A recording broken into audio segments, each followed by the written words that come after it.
Hello, my name's Chris Paul, and I am the CEO and founder of Man on Inverclyde, a mental health charity based in Greenock in the west of Scotland. And we're bringing you this message today to raise awareness of mental health and raise awareness of our charity and how we can maybe support you, your friends, or your loved ones if you need it. Now, we started off as a suicide prevention charity and we're continuing that mission. We want to break the stigma attached to mental health. We want to break the stigma attached to men's mental health, and I know that a lot of men will be listening to this podcast. So please get in touch with us via Man on Inverclyde on social media. You'll find us on Twitter, Facebook, and Instagram.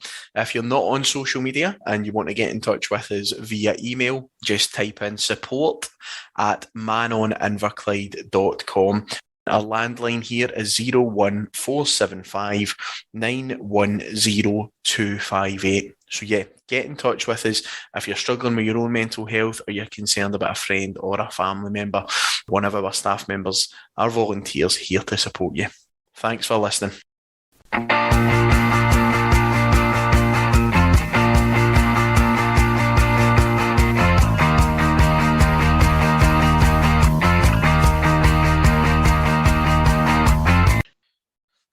Hello and welcome to the Gallant Few Rangers podcast. My name is Chris Paul and I'm your stand-in host tonight. I'm going to be joined by three other Rangers fans tonight who will hopefully be taking us through a busy schedule. We've got quite a lot of stuff to be talking about. There's a lot of stuff happening with Rangers at the minute. You tend to find that when you're good in Europe, you tend to find you play a lot of games midweek and at the weekend. So looking forward to talking about it. First, joining me on the screen here is Steve. Steve, how's yourself, mate, and how's things been over the last time for you've been on the podcast? Yep, thanks for having me on again. Just games coming thick and fast, as we all know. Kind of happy to be back on talking about football, but maybe not so much about the off-field stuff, but I'm sure we'll get to that later on. Aye, plenty for us to cover over the next sort of 50 minutes to an hour, definitely. Cheers for that, Steve. Next up is Davey Polk. Davey, how's things, mate? Smashing. Aye, it's good to be back on and speaking to you all again. Obviously, we've got a few issues to get through here. Some good, some bad, some we probably don't want to talk about, but we will anyway. So, yeah, let's crack on. Definitely. Brilliant. Cheers, mate. Thank you. And also joining us from abroad, as usual, is Davey Tomlinson. How's things, Davey? Yeah, great. Thanks very much for having me, and looking forward to your show as the podcast host. So all the best. No pressure, mate. No pressure. No, thank you very much. Cheers for that. And cheers for coming on. Looking forward to talking about it. So I suppose we can kick off right from, let's keep it to the football at the start, where it's relatively positive now in terms of where we're going and where we're starting. The Red Star game, and obviously that review is a performance. Davey Pollock, we'll come to yourself first. Obviously, we had Red Star. Good result, great result at Ibrox actually. Kept the clean sheet. Still baffles me that game finished 3-0 to Rangers, but obviously we then go over to what definitely appeared like a cauldron over there in Belgrade, and I know a few boys that were actually over there who were saying it was quite tasty in the stadium as well. So I would obviously go over there and get the result in the end over the two legs that we wanted, but managed to lose the game. I remember listening to the podcast previewing it for yourself, Davey, and you said it would maybe be one each, so you weren't far away. Well, I was within 3 minutes of that. Into the lion's den, that wasn't it? And I had to keep reminding myself, we're 3-0 up, because as I was looking at the TV screen through my fingers, it was, the first half was hairy. But you got to hand it to the guys. They got the job done. Although I would say we kind of, I don't want to use the term we rode our luck, because we probably got the result we deserved in the end. But obviously better second half, but certainly the first half. Alan McGregor, God bless him. I know I've certainly had my doubts about Alan this season, but he certainly made me eat my words. It was some of the stops were the first half fantastic. The one that he tipped over, he's got his diving save, tipping it round the right hand post. Oh, I was pacing the floor like a caged tiger. by this point. So, but when the goal went in, I was pretty confident that, you know, if we were to score, then that would seal it for us, and pretty much that's the way it turned out. But even when we'd scored, you know, I continued to pace the floor. But in the end, you know, the game, I think, obviously is, you wouldn't say that they gave up, but you would certainly see when the goal went up, there was just maybe it kind of dropped 10% for them. They ran it to the end, but that goal made all the difference. So, and, you know, going there with the 3-0 result, fantastic. Over the two legs, you know, we've done it. God, it's happy days. Without a doubt, and you touched on some really good points there, and I totally agree.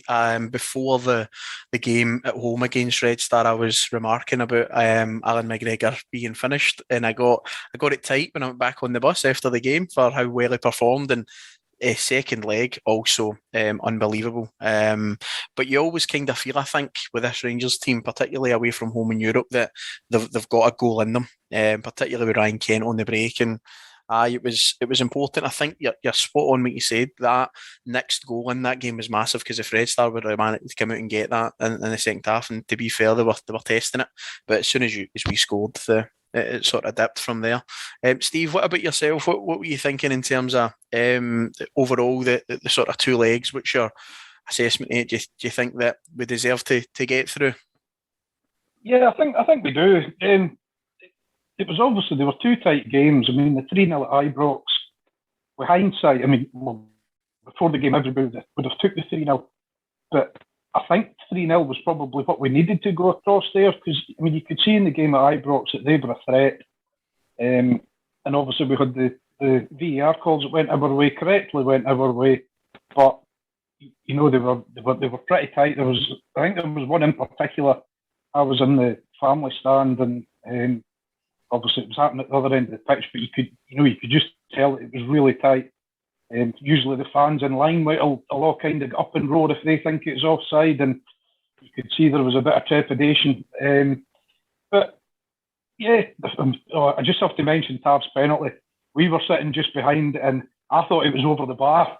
So did you see when he hit it? I was like, no, and then everybody was jumping. I was like, yeah. One of the best penalties I've seen. You just don't save then. And then I think I had built up the second leg to be really difficult in my head, because I thought if they get an early goal, you know, we're really going to be under the cosh. And then I don't know if I'd built it up so much to be such a difficult game. I was actually pretty calm in the second leg. Like, once they got their goal in 10 minutes, like loads of my mates were saying that like they really felt as a tight game. I don't know if it was just McGregor gave me so much confidence. And then when we get in 1-0 at half time, I was pretty confident we were definitely getting through. And as Davey touched there, as soon as our goal went in, I think you could see there was a definite sort of drop off in Red Star. And I might have been one of the only Rangers fans, by the way, that was shouting for the penalty at the end, because I'd over 2 goals as a bet. So, a penalty in the 92nd minute, I just thought that'll see the bet as a winner. So I was pretty chuffed all round, to be honest. But yeah, great performance over the two legs. I knew they weren't going to be any mugs. Spoke to a couple of guys that were Liverpool fans, and I think Red Star, I think there was about 6 or 7 of the players in that team had a good result against Liverpool a couple of years ago. So yeah, we move on. Brilliant result over 2 legs. Aye, definitely. No, I agree. I think I wouldn't say we were massively comfortable across the 2 legs at all times. I think there was obviously moments where you're sitting watching it and you're thinking, this is going to be interesting, particularly the VAR decisions. But I'm very proud of the team for what they've done. Davey Tomlinson, come to yourself in terms of the sort of next stages of the Europa League. Obviously, we've been shown our path to Seville potentially. I'm very confident that we'll progress. Overly confident probably, but I'm daring to dream. But obviously we have Braga up next, one of our sort of old teams that we've faced, and potentially Atalanta or Leipzig, both very dangerous opposition. Obviously, what's your thoughts on the draw? Well, I think Braga was a team that we were all wanting to get in before the draw, so I think that worked out okay. I mean, I certainly wouldn't have liked. I suppose for the show, Barcelona and teams like that would have been great. But if you want to get to Seville, I don't mind meeting Barcelona in the final. That would be the real. That would be a home game for them virtually. But no, I think Stevie says he was wanting the penalty at the end up. I think that was just to stop Davey Polk getting the result right at that time. And the other thing about the Red Star game was I was crapping myself the whole game. I was surprised people still had toilet rolls over for to use on Saturday or Sunday. But no, it was. I think we've got a good chance to beat Braga. And I don't know an awful lot about Atalanta, although Italian football is it. I don't think they're but great at the moment, Italian football. So they don't seem to be world beaters anymore like they were in the old days. But hopefully we can get there. And then we can see how many million, trillion supporters we can get.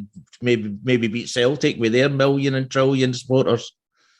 I think it's for me that obviously we need to deal with Braga very much like we said we needed to deal with Red Star. I think Braga, we obviously know them. We know them. I think we've improved since then, although we're missing Hadji, who obviously conquered them.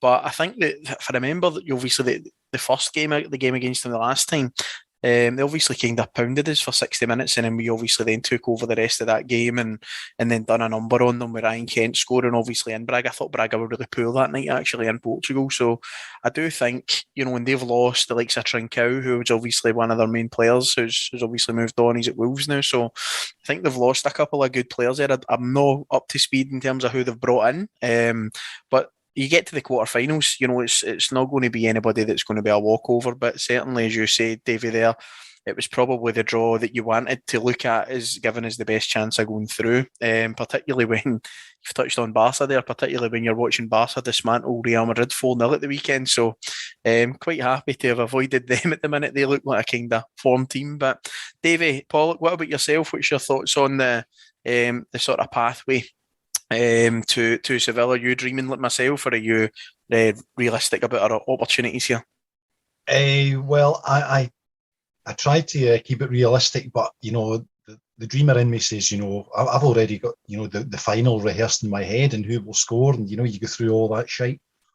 But I mean, it was the ideal draw in terms of Braga, because I was punching the air at that, particularly, especially being away the first leg. Because I think that's just probably the ideal scenario. If it goes to extra time, penalty kicks, at least we've got that at Ibrox.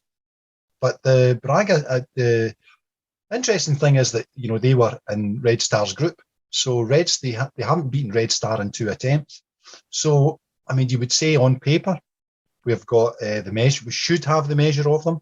But obviously it's not on paper, it's on grass. So, and we'll see what that brings us. But as you said, they've lost a couple of players. 4th in the Portuguese league. They should be within our reach. So, I mean, if it depends on what Rangers turn up, really, isn't it? But we should have enough. It'll be a close match. It'll be a close match. But obviously, having the away tie first is my preference. I don't know what Gio and the team think, but certainly for my own sanity, getting the second leg back at Ibrox.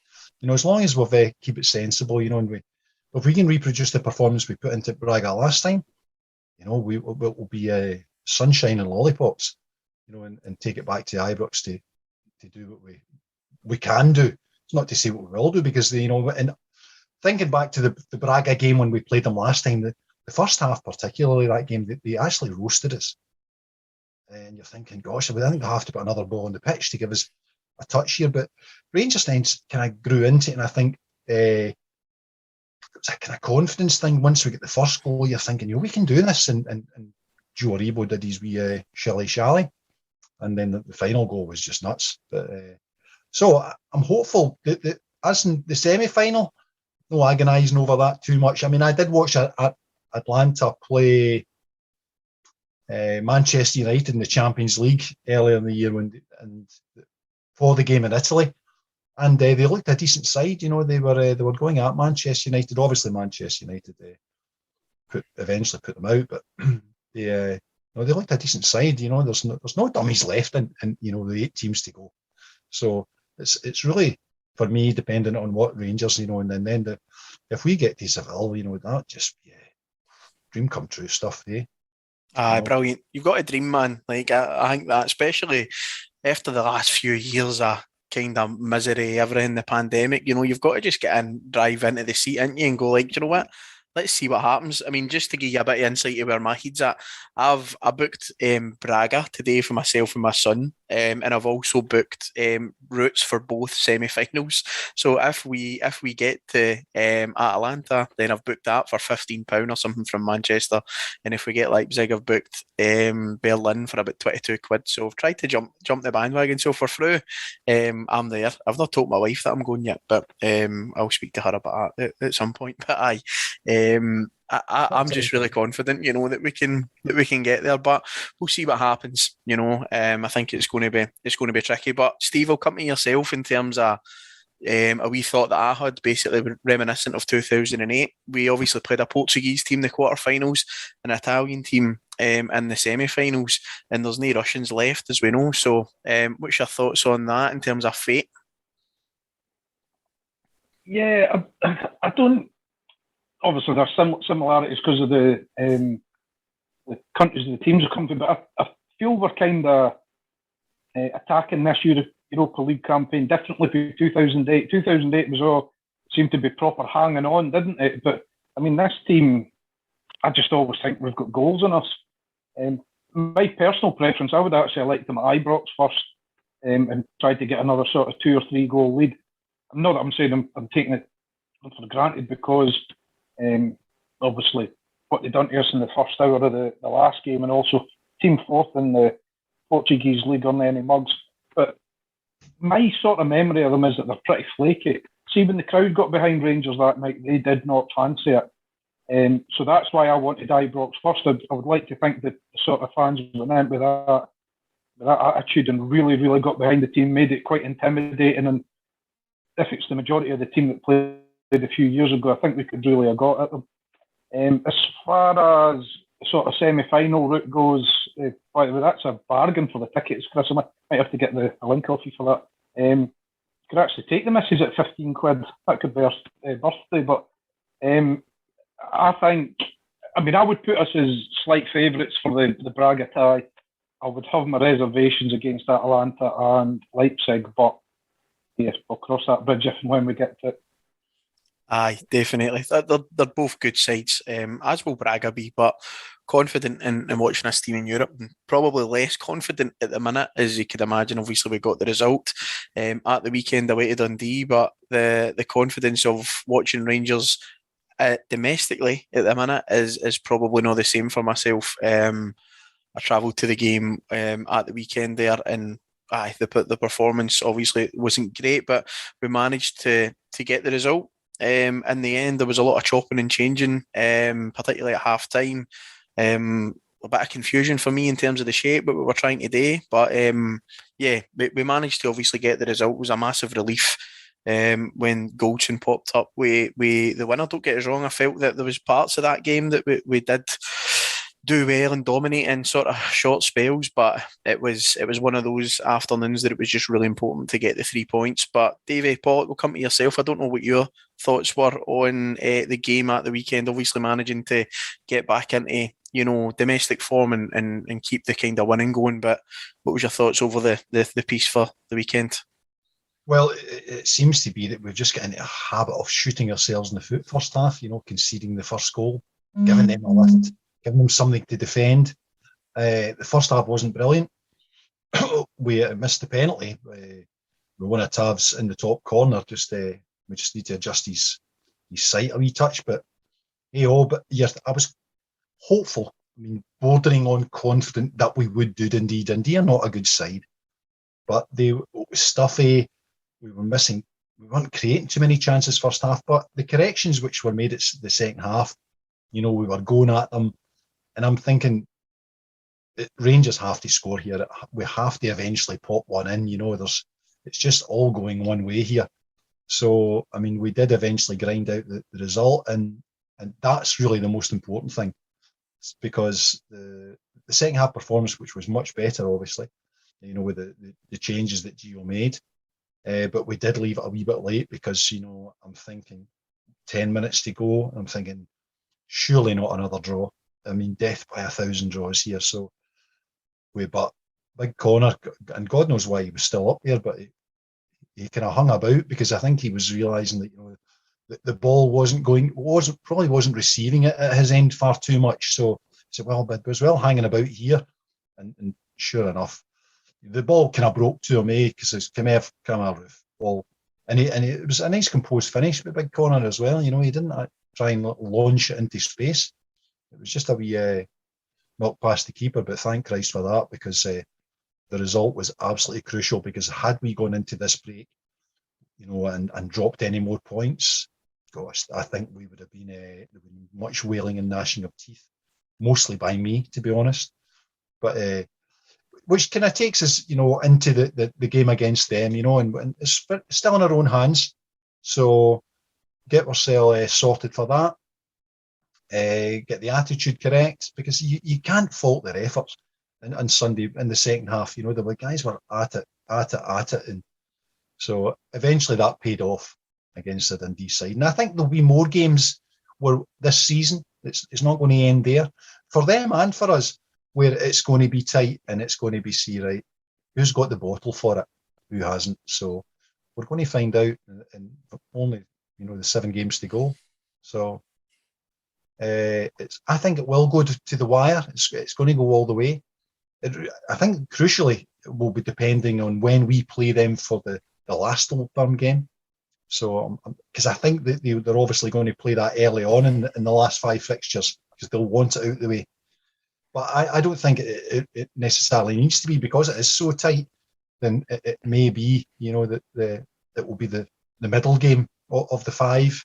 Who knows what the SPFL think? But yeah, so no, it's all in our own hands, and it's up to us. We've got looking good though that other players are coming back into the squad. Ramsey's is beginning to make appearances, so we'll see how his international break goes, because I'm hoping that a player of that standard can make a contribution and take some of the slack, because obviously with the schedule we've got in April, it's just mental. He's very busy, and I think one of the kind of negatives, obviously, of going on these deep runs in Europe, is certainly the squad being stretched. And I think we've all commented on this at one point, that this Rangers team actually do look better or usually look better when they're playing a lot of football. But we've never seen, under Gerrard, we've never seen them get by the round that we just have navigated, and potentially by the next one, which is doable, as we've established with Braga. So it'll be interesting to see the impact that does have, on the squad. So I don't actually blame Gio for sort of rotating the way he did, obviously, on Sunday, and trying different players out. I think Ramsey getting the goal was important. I thought personally for sort of maybe about 15 minutes in that game, no, it's not much, but Ramsey really ramped it up in terms of passing, linking the play, movement, trying to get into spaces. And although it finished probably wasn't the cleanest one, it was being in the right place, obviously, at the right time. And I think that's what Aaron Ramsey's made a career out of. He's just sort of arriving in the box at the right time. So, if he can, I think, again, most Rangers fans have remarked this, but if we can get Aaron Ramsey up to, a certain level of fitness, he'll be massive for that running. We'll see how it goes, but it was tough. It was a tough kind of watch, but at the end of the day, it's all about getting those victories. What about yourself, Davey?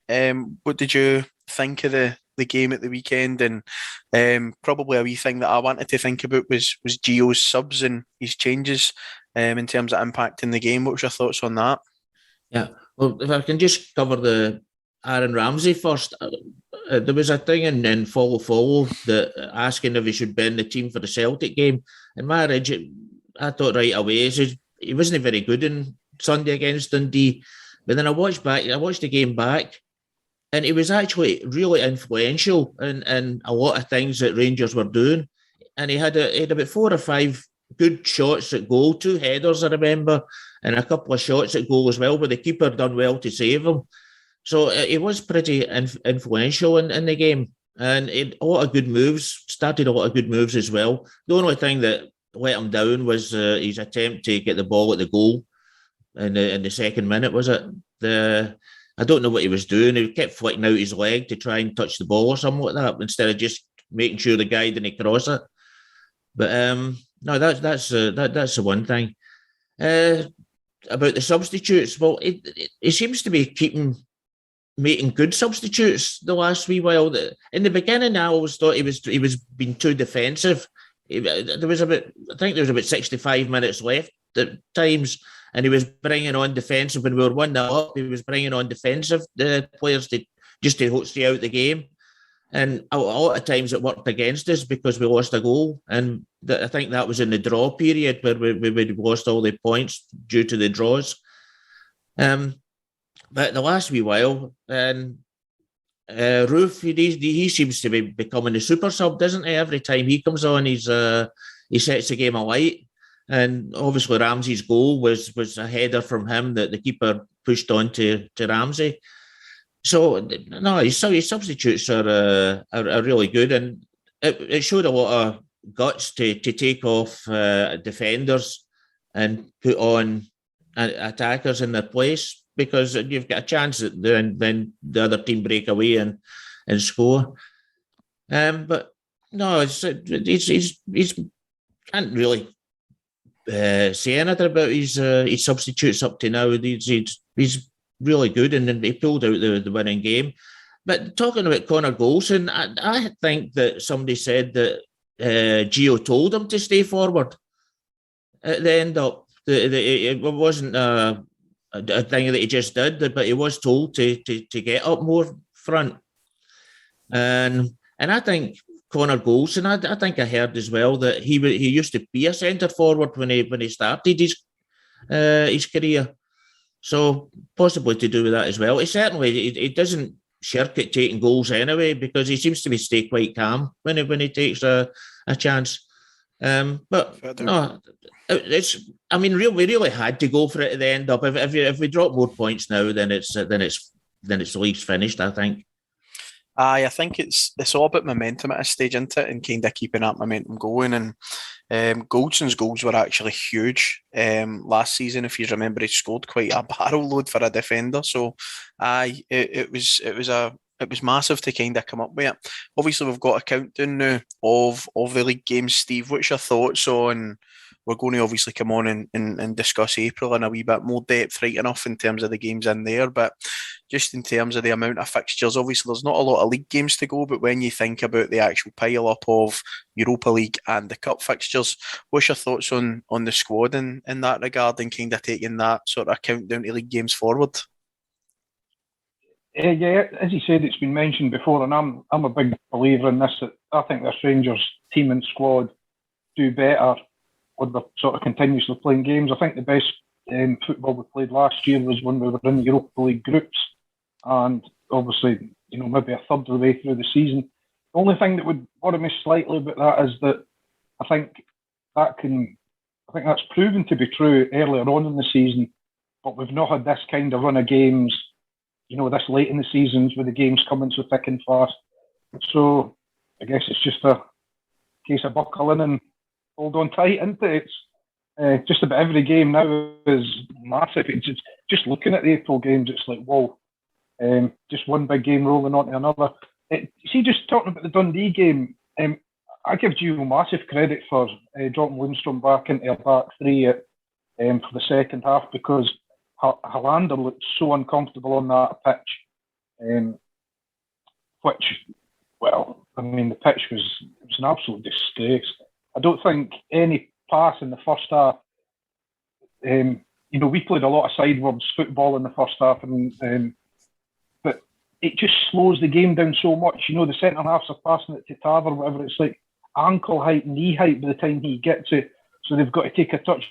So a lot of the focus is on actually getting a good touch of the ball. Whereas if you're playing on a nice surface, the ball comes to you, you're probably always looking up, seeing what they're going to do with the ball next. And half time, honestly, I had visions. I thought the league was nearly done.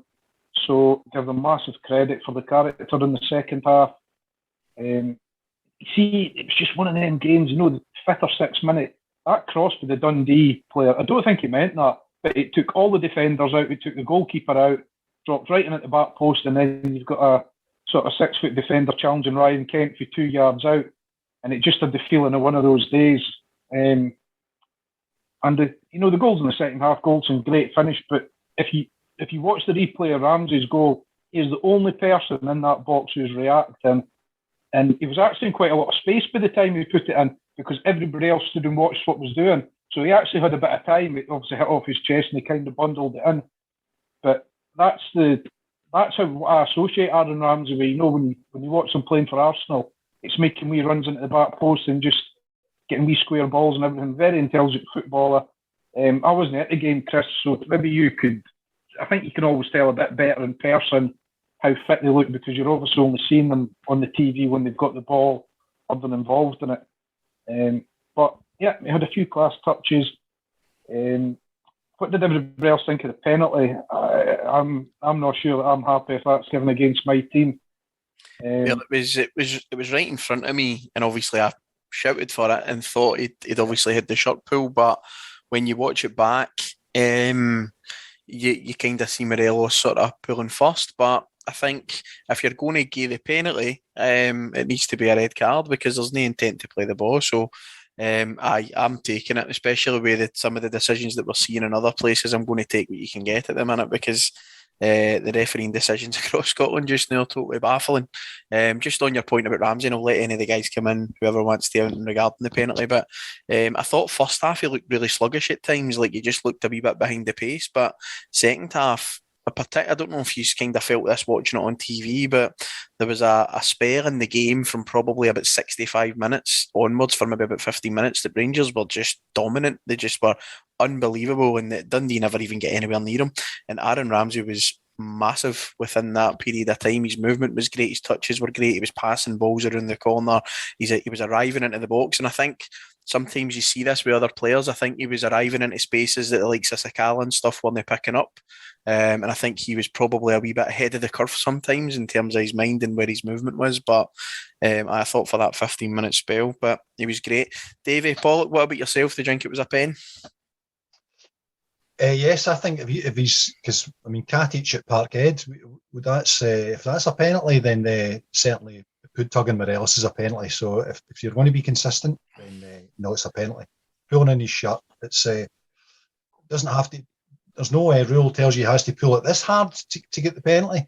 He pulled the shirt, so yeah. I'm not so sure about the red card though, because I think if Morelos doesn't have, he's not in control of the ball, then it's not necessarily a red card. Right. So because there is no goal scoring opportunity as such, but he has been fouled.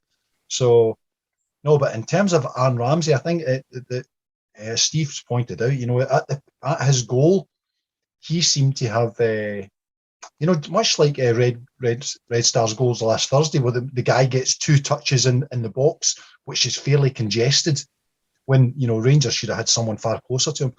But Aaron Ramsey had managed to create some space, or he found the space in the box, and the ball arrived, and he just kind of bundled it over the line.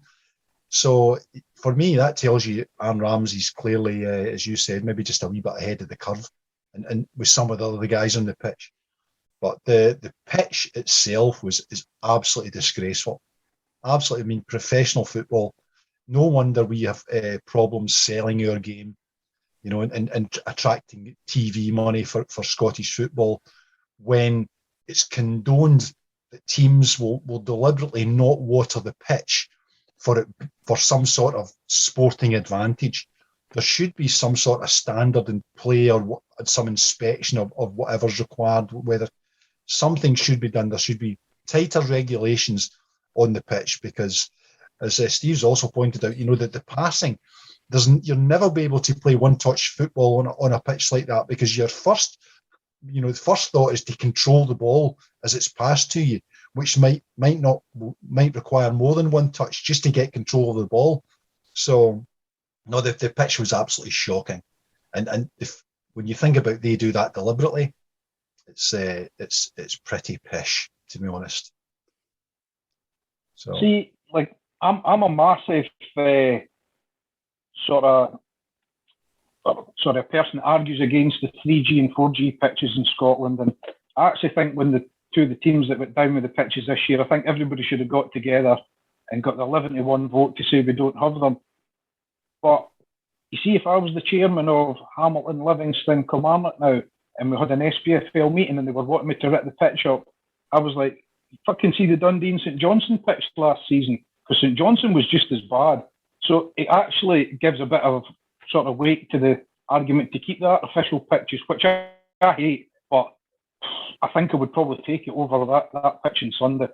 But I mean, I don't know much about pitches or whatever, but was that just due to not watering? Because it just looked, it was like so rutted, it was unbelievable. The wee chappie who does the Footy Adventures vlog on YouTube. So he was at the game on Sunday and he made a comment, look at the condition of this pitch. And he said, I was actually at a game on the Saturday, the day before, a second division game in England. And he then brings up a picture of the standard of the pitch of a second division game in England. They're playing in a bowling green. And then he flicks back to Dens Park, where, the top division in Scotland are playing on something which resembles concrete. It hasn't been rolled, they haven't watered the pitch. And that doesn't happen by accident. So they're obviously trying to, create a level. So it's done by, some of it's done by design. Obviously there's not too far. The game was in the north of England, I think it was Cumbria. So, I mean, there's got to be 150 miles between there and Dundee. The weather's not going to have that much of an influence on it. See, I mean, I'm surprised that referees don't have like a minimum standard. Like, we're not saying every pitch has to be a bowling green, but you would have thought when referees do their sort of pitch inspection before the game, if it's waterlogged or it's frozen, they obviously call it off. Now, there must be an element of player safety on that pitch. It honestly looked like they were running on corrugated iron. It was horrendous.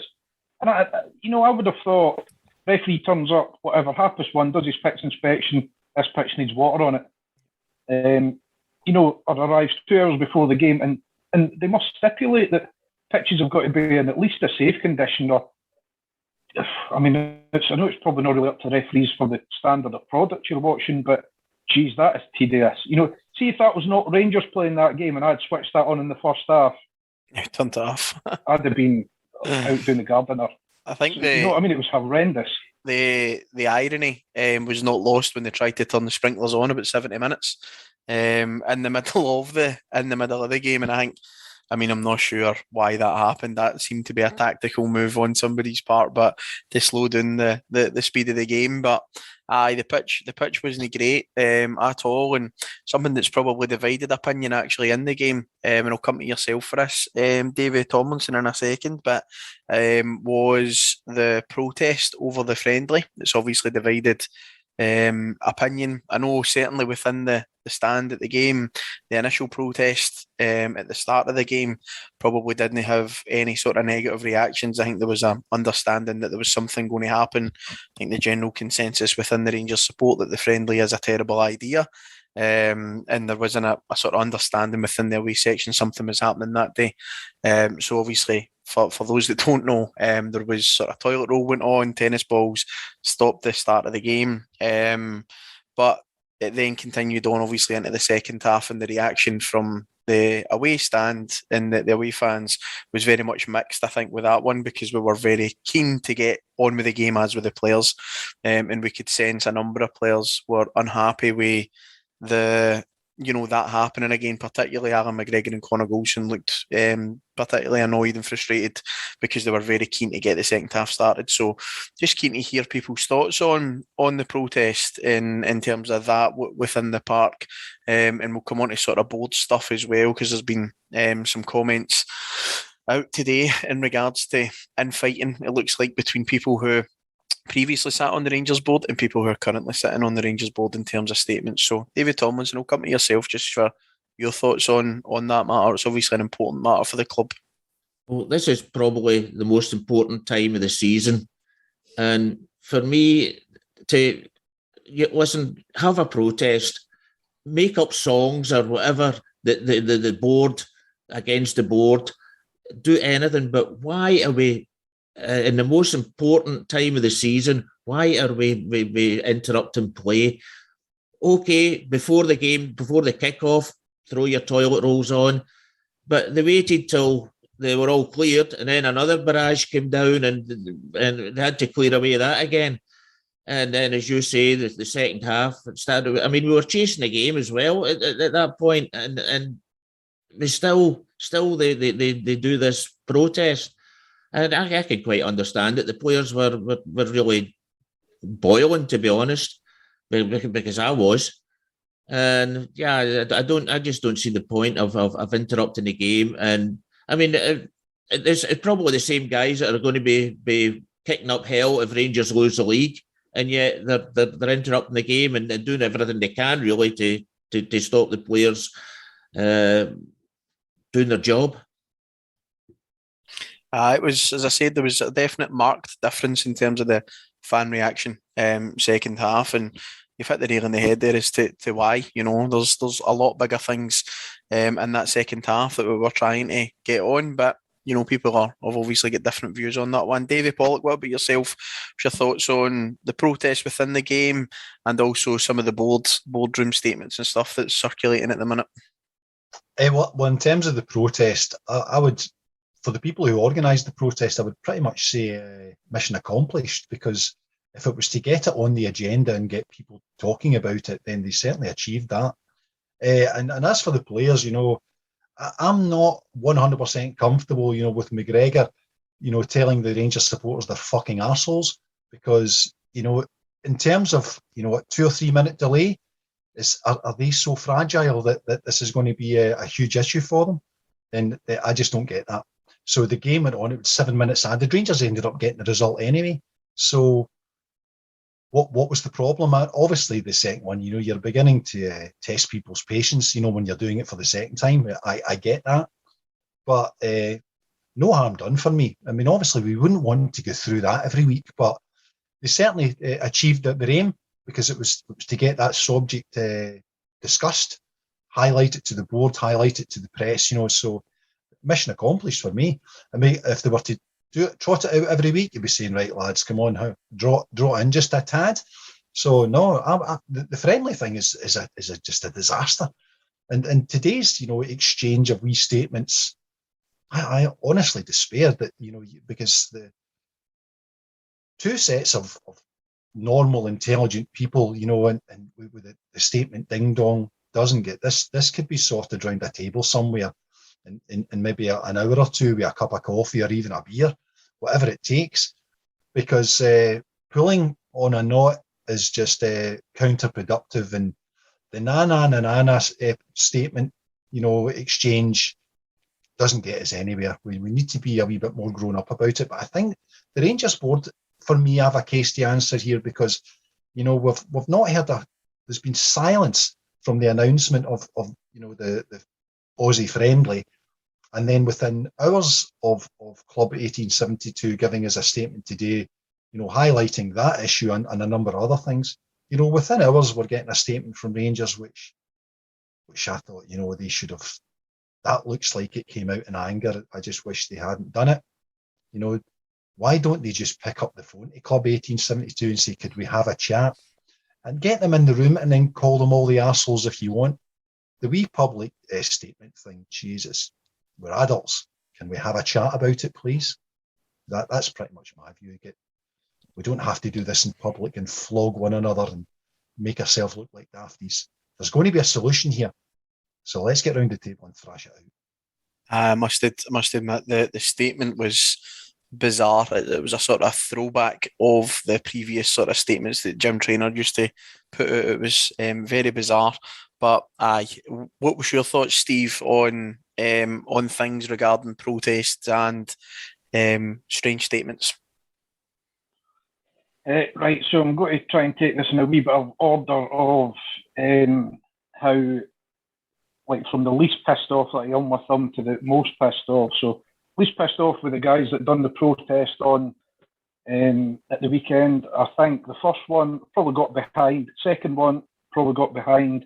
The one after half time, I'd never actually thought about before, but I agree with what Davey was saying there about McGregor saying fucking arseholes. I think that's uncalled for. But I do I could see the frustration because it felt like we knew the second half was a big half of football, and it just felt like it disrupted, us trying to build momentum. But, the board have brought this on themselves because I know umpteen people that have emailed Rangers about this. I'm not even going to call it a friend, but this game in Australia, and had zero response. So if you keep ignoring people, they're going to have to take the protest out in another way.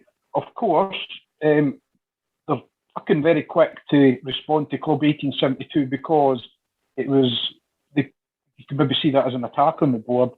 And I don't think Club 1872 come out with any credit either, to be honest. Like, I'm fucking raging with Club 1872 and Rangers board about this. This is the most important time of the season, and they should be both behaving with a bit more professionalism. No need for any of the statements. As David said, pick up the phone to each other, fucking argue as much as you want. I could not care. But now the narrative is that there is ongoing wars at Rangers.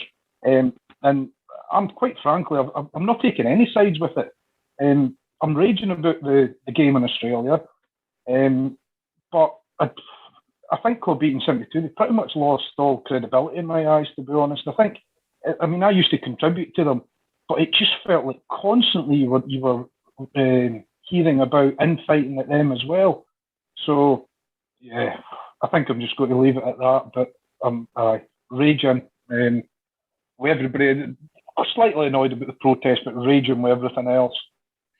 Aye, no, I would agree with a lot of what you've said there. I think the friendly is an absolute shambles of a decision, and the club need to address that very quickly, or they might start, really feeling an impact in the summer, or a pinch in the summer for the actual people who put lots of money within the club. So we'll see how it goes, but a decision needs to be made very quickly for me on that regard. So obviously we've had the domestic football, and we're getting into now an international break, where Aaron Ramsey is obviously going to be featuring for Wales amongst other players. So in that we have a Legends game at the weekend. Davey Polk, I know you're potentially attending the game at the weekend, as am I. Looking forward to seeing some of the legends, obviously Rangers legends coming back. Looking forward to seeing the likes of Luis Figo and stuff at Ibrox, and also looking forward to giving my heart and anxiety a wee bit of a break for a week before we deal with the madness. But what's your thoughts for the weekend? Are you looking forward to the game, Davey? Yeah, and I've been, some exhibition matches through, and some are good, some they are what they are, and it's a good opportunity to get younger members along to the game, in a kind of less frenzied environment, and they can see, genuine legends which they'll be able to bum about in 10 years, 20 years and say, yeah, I was there when Kaká scored his hat trick. So there's that element to it. It'd be a fun day. Yeah. So, but I'm hoping that we can overcome all the nonsense of today and the falling out malarkey, which just shouldn't be happening, and get a positive atmosphere for the game on Saturday. So, I've activated my season ticket, so I'll probably up in the club deck and cheering them along. But it'll be good to see some of the Rangers legends. Which, and I believe this match is for charity. So is it? I don't even really know if it's part of our 150th celebration or no, but is it? Because, I think it is. I think it's part of that. I think there's a couple of charities at play that's potentially benefiting from it as well, which I think is why quite a lot of the legends are quite high profile. Right. Because I was at the game against Arsenal in 1973 for our centenary game, when we celebrated it in the wrong year in true Rangers fashion. But that night, we had about 100 ex-Rangers players on the pitch. So, and that was, for me, something which was, I remember, and I was obviously quite young at the time, but it's something which kind of stuck with me, that there was players, and I think the oldest one had played for Rangers, so this was 1973, but he had played for Rangers in something like 1906. And he was, he was well stricken in years by the time we got to 1973. But, it was just awesome to think that, we could look that far back and the guy was on the pitch, and there was a range of players. There was almost 100 of them on the pitch that day. Going through each of the decades, of the 20th century, which stuck in my mind certainly. I can't remember a thing about the game, to be honest. I know John Radford scored for Arsenal kind of near the ends, but my memory of the game is not huge. But what stuck in my mind was that the players were on the pitch, and the contents of the trophy room were on the pitch, and that's my abiding memory of that game. So it would have been nice I would have thought, to try and reproduce something like that. Obviously, the guys from AC Milan and Roberto Carlos, it'd be great to see players of that standing, striding Ibrox Park, So, yeah, hopefully a good day out. Some of our own legends, the Alberts and Big George, will be good to see him back in a blue jersey. And Giovanni Van Bronckhorst, gosh. Without a doubt. Gaffer's playing. God I know. bless him. He's probably still a player, to be fair, but I think I'm hoping he kind of marks it with one of these 25-yard strikes, because he scored some nice goals, Gio. He did. Saving one for Saturday. He definitely did, but I think when you look at the Rangers sort of legends, I saw Nikica Jelovic's name mentioned, and what a player Jelovic was, but it then started to kind of give me the fear of what the next generation of Rangers legends are going to be, like Kevin Kyle and Sebastian Faure in the links. So I don't think them legends games will settle out. I think they'll need to milk Alberts and Moles for a good few years before they get the next ones. I'm going to have to skip a generation there, I suspect, Chris. Without a doubt. No, I'm looking forward to it. Any of the rest of you guys going, Steve or David, you going to be watching it on Rangers TV, or is it one of these kind of things, Steve, that you're just going to skip by? No, sorry, on you go. Oh, sorry, David. I'm actually working at the weekend, so I would miss it. But it is the kind of thing I like to take the wee man to, because it just feels a bit more kind of relaxed. He doesn't see his dad nearly having a heart attack at these kind of games like he does in normal league games. So I think he quite enjoys it. We went to the one a couple of years back. Remember when Gerrard played for Liverpool? And won for Rangers, and I don't follow anybody in English football, but seeing Gerrard in blue, it just felt really weird, not seeing him in a sort of Liverpool strip. But no, I think they're great. So they do, as he's touched on, especially for kids getting to their first game, kind of nice and relaxed atmosphere, and there's some big names on show. So I would have went if I wasn't working, but I think the big names is something that my son's certainly looking forward to. This is usually kind of people he gets out of FIFA icon packs and stuff like that. So looking forward to that. Just a shame that Hadji probably couldn't join his dad on the park, because I know that he's going to be playing, but obviously Giannis is injured. Davey, you're going to be watching it from over abroad? Yeah, well, it's certainly something I would watch. I enjoy things like that. And I just love watching anything to do with Rangers, really. If I get the chance, I do. I watch the women's team regularly. I won't say every week, but I watch them regularly. The B team I watched the other day playing Celtic, and it was Lowry is absolutely brilliant in that game. I don't know whether it's just such a bad level of football, but it was absolutely brilliant. And the other guy, McCann, coming through. So that's maybe going to be the next layer of legends that are coming through. So hopefully we'll forget all the dodgy names and get into the real legends again, like Ali and Morelos. I think will become a legend over time. And no, they'll be, like you said, Jelovic, great player as well. I don't know if Amorezo's coming. He was another great player. Not sure. I'm not sure his name, Big Amo's name, right enough. But it's a good point regarding Lowry. Actually, looks a cracker, doesn't he? He's a great wee player, very very intelligent. Good result for the B team. But I'm definitely not paying to go and watch Sandaza kick a ball at Ibrox again. So they'll definitely need to wait on Morelos, I think, before the day in a one. But no, it's good, mate. It's good to hear that you obviously tune into a lot of that stuff. I think I'd be the same if I was overseas. I would be probably trying to tune into as much as possible to keep that connection going. Yeah. I was thinking as well. What about Sabo? Will Sabo be coming? Hey, his best performance was probably in a friendly, if you remember, against Chelsea. It was probably the only time he looked half decent, the big man. Yeah. But he we'll see had how it goes. heart. That's one thing. He did. He had that, but not sure he had much else about Sebo. But no, looking forward to it. I think it should be a good day for families. Hopefully, a dry day as well, and get used to the fan zones and stuff. Because I know there's a few things that Rangers are obviously preparing. So, a good kind of week to, as I say, reduce the heart rate, chill out for a wee bit before the next game. Which is going to be massive in terms of the season. I think pretty safe to say that it's a must-win game against Celtic. Davey Polk will come to yourself just for a wee bit of, I suppose, what your thoughts are around that game, and also just a brief touch on April itself as a sort of mammoth month in terms of season defining. Well, I think as you mentioned earlier, Chris, momentum is key here. And I think we can get the bandwagon rolling by putting in a solid performance and 3 points against them. That brings it back to goal difference.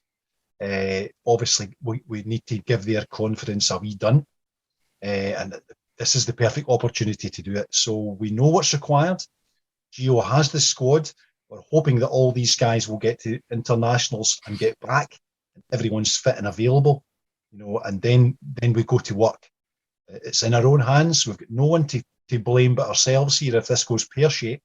So as long as we've got the correct fit squad with the correct attitude, 50,000 behind us at Ibrox, bring it on, I say. Bring it on. Aye, looking forward to it. That's what it's all about, to be fair. Very much. I think as well, when you look at the last sort of 10 campaigns within the league, there hasn't been something that's meant that much in the game before. It's usually always done. We won it at a canter last year. And in previous years, obviously, it's went for them. So, aye, huge. In terms of the rest of the programme through April, I think I know it's going to be the old cliche, one game at a time, but you're hopefully, with the run of games, we have a depth of squad which should see us take a couple of dunts should it be required, whether it's be yellow cards or injuries. We should have the squad there to take care of that. And it's so you can just know we're going to have to go through a series of games here, all tough tests, but this is the time, when time to shine for me. I don't think we shouldn't have anything to fear here. Braga should be within our reach. Clearly the game can go either way, but they're within our reach. It's up to us. Same with that lot. Are we capable? Any result is possible, but we have the squad. Let's just go do it. Let's make it happen, guys. So, and I'm pretty confident. We should. We're not playing Real Madrid, or maybe not Real Madrid. Maybe it should be Barcelona. We're not playing Barcelona, so I think we should be confident. I don't see. There's nothing that I would think that we should be fearing here. So it's what we make of it, and I say let's go. The one thing that worries me is that we seem to be really slow starters. Against Dundee at the weekend, we were one behind before the game kicked off virtually. Against Celtic at Parkhead, we were behind right away. Against Red Star, 9 minutes, I think it was. We don't seem to waken up until we're a goal behind. And remember, we went through a lot of games that we were a goal behind before we get going. And I think that's something that Gio's got to get sorted, because if we go to get Celtic at Ibrox and we lose a goal right away, it's going to make it an uphill struggle. So that's the one thing that worries me, and I hope and to God that we're waking up before we get out in the park. Yeah, no, I think as well, like, if we can, my thought for the domestic form, particularly games against Celtic, is if we can bring the energy that we tend to have brought in most of the European games, if we can bring that energy and desire and fight into that, it's a big game. So you're thinking mentality shift. It might be the same, way of doing that. Celtic are going to at times open up on us. They're not going to sit in. So fingers crossed the players use that as a sort of mentality shift, because certainly they started well at the blocks in other games in Europe. But I do take your point on that in some of the games it's quite a slow start. We can't afford to have that against them without a doubt. Steve, what's your thoughts on next week's game, and just a wee touch on April itself, which is, as we said, a huge month? Yeah, so next game against Celtic, I think Gio's probably learnt a little bit as well. I know he's played with them as a player, but it was his first one as manager. And when I sort of look back at that last game, I think there was a bit of confusion. The players never really looked like they knew what they were doing. At least I hope that was the case. And I think if we turn up and we have sort of leaders in the team, sort of Lundstrom, Jack, etc., and they turn up the correct attitude and the correct application, I've got no qualms about the game at all. If they turn up anything like they did in the last game, then it's going to be another long day. But I think everybody will learn for that, so I do. And for the rest of April, I think every game's winnable, and I genuinely think it's all about what Rangers do. The only sort of game that I would, if we get that far, if we get through against Braga, I touched on earlier on, I think probably the teams we see in the semi-final, I would not have us as favourites for that. But every other game, if we turn up, correct energy, application, attitude on the day, I think we can win every game. I think you make a cracking point there, Steve, because a wee element, see on Thursday against Red Star, there was just a wee niggle in my head that, we didn't know whether to stick or twist. We're obviously going in with a 3-goal advantage and the game's kicking off, and I just got the sense that, we don't know whether we're going to go for this or we're going to be holding back. And I think kind of we got between two stools. And I think that the same happened at Parkhead. So for me, I think Gio has to send these guys out with a clarity of purpose. Here's the game plan. This is what I want to see. Now get your arse out there. So Thursday night just had that wee whiff of, we don't know whether we're going up or down. And so maybe it's, we just need to be focused, absolutely focused. So here's hoping, I'll be crossing all my fingers and praying to any god whatsoever, to be honest. I don't care what religion he is. It's religion. It's going to be huge, and I think as well, we'll obviously touch on this in future podcasts, but the cup semi-finals massive as well. It was a big hurdle for the club, I think, to go for that quarter-final sort of hoodoo that was happening for a bit there in terms of the Scottish Cup. So we don't do well at Hampden recently, if we're going to be honest. But again, it's a huge game, and it's really what it's all about. I think, contesting on all fronts, being in Europe past a certain point, it's exciting times, and I hope that we enjoy it. So I'll kind of start wrapping things up now and come round to people for a prediction. I don't know if you're going to be on the podcast before Celtic or not. I'm not sure, but we'll get predictions in and we'll wrap things up. But thanks very much for coming on, Steve. Appreciate your time. What's your prediction for the game against Celtic? Yeah, got to go 3-1 Rangers. Morelos 2, and I think Roof will come on and get one as well. Thanks for having me on. The guys on the podcast in the next month have got a lot to talk about, haven't they? So loads of big games. Again, thanks for having us on. Enjoy the game on Saturday. Cheers, mate. Thank you. I always like when you add your goal scorers in there. That's certain different layer of confidence there. It's always good to hear. David Tomlinson, cheers for coming, mate. Much appreciated. Hope you enjoy watching the game in Saturday from abroad. But what's your prediction for the Celtic game, mate, next week? I think it'll be close. I'll go for 2-1 for Rangers. We certainly wouldn't go for Celtic. And as I said, I just hope that we come out and play the whole game at a good pace, and not, because we've got to match Celtic for pace. They're going to come out and run, put us under pressure right away. That's the way they play. They don't know how to play any other way. So I hope we've looked at the B team and know how to play around them, because that was the way they just ran through them. So I hope obviously Rangers have been teaching right through all levels now. That's how to play, and we should be able to play through them if they start on a good foot. So 2-1. I won't go for the goal scorers. I don't really care who scores.